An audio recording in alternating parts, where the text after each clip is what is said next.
देखिए एगो लड़कवा एगो लड़किया से बहुत प्यार करता है। लड़किया के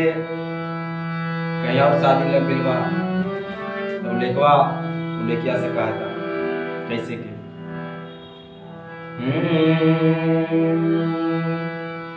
अब होई हमर बर्बादी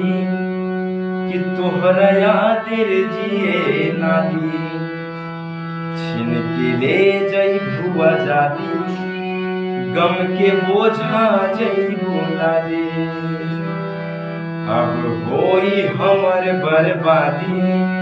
तोहर याद रे जिए नादी छिन के ले जई भुआ जादी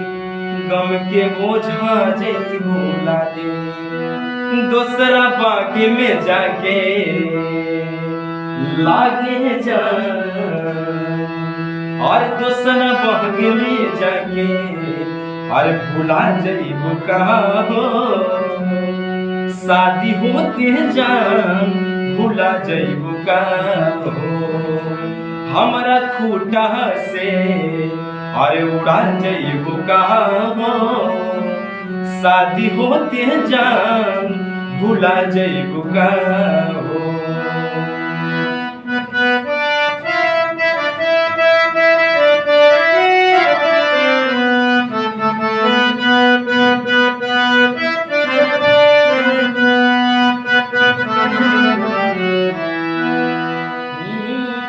हाथ माथा पर धोके क्रिया खैले रहल जान साथ छोड़बू न बादा इह कैले रहल जान इह कैले रहल जान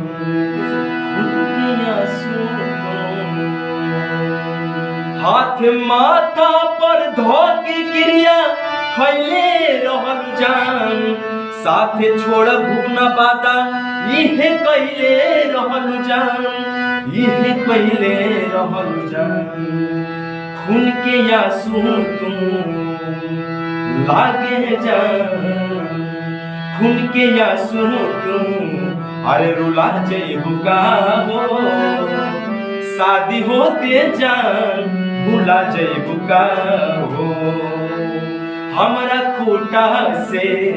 अरे उड़ा जइबू का हो शादी होते जान भुला जइबू का हो।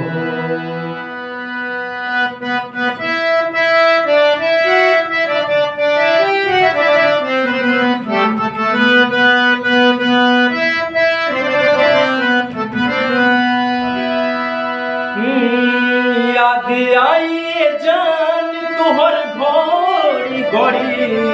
नहीं के नियो लौ कभू बेचैनी बढ़ी। याद आई जान तोहर घड़ी घड़ी नहीं के नियो लौ कभू बेचैनी बढ़ी मोर बेचैनी बढ़ी हमारा नाम के मेहंदी लागे जान हमारा नाम के मेहंदी अरे भुला जइबू का हो शादी होते जान भुला जइबू का हो हमारा खूटा से अरे उड़ा जइबू का हो शादी होते जान भुला जइबू का हो।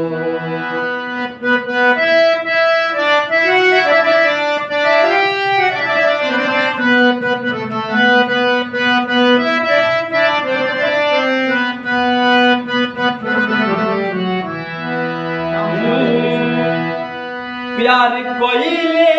रोहना तोहरा से जबन कहे संतान कहियो न करिहे पवन प्यार कोइले रोहना तोहरा से जबन कहे संतान कहियो न करिहे पवन नहीं करिहे पवन हमके फांसी पे लागे जान हमके फांसी पे अरे झूला जइबू का हो शादी होते जान भुला जइबू का हो, हमरा खूटा से अरे उड़ा जइबू का हो, शादी होते जान भुला जइबू का हो।